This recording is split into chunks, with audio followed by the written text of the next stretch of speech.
Republicans have pretty much come out against the deal with Iran, but Democratic candidate for president Jim Webb is also against him for pretty conservative reasons. We sat down with him to get his take. Watch. So most Democrats have coalesced behind the president on his Iran deal. A few have broken, your former colleague Chuck Schumer among them. What's your view of this deal? Is it a good deal for the United States? I think it's a bad deal. I've said so for several weeks now. And I think we need to put country ahead of party. It troubles me when I see all this debate about whether this is disloyalty to the president or the Democratic Party, particularly with what Chuck Schumer has gone through. I think I've always done that. I think that's what leadership really is and particularly in foreign policy.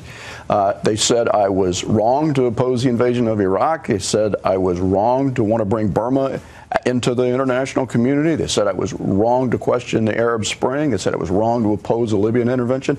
And in all due respect, I think they were wrong. And I think they are wrong to criticize Chuck Schumer right now. So the president, you mentioned Iraq, compares this to Iraq and says the choice is between striking this deal with the mullahs in Iran or going to war with Iran. I think those are false choices. In that respect, it's more like the issues that we had with the Soviet Union during the time that I was in the Pentagon in the 1980s. We needed confidence builders in order to move forward on the relations with the Soviet Union. This was a different situation in that both sides already had nuclear weapons. It's much more profoundly dangerous in terms of Iran because in the end of this, what we see is that they could have the capability to move forward basically with our tacit approval with nuclear weapons. And also the impact on the region itself. We are in danger of upsetting a very fragile balance of power among Israel,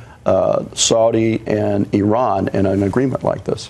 Immigration suddenly at the center of the presidential contest. Some candidates, Donald Trump notably, but others, saying the United States is not putting its own interests first in its immigration policy. For example, a Nigerian businessman could move to this country and under our current affirmative action laws would get preference in federal hiring and contracts over an American born in, say, Appalachia. His kids would get preference in college admissions.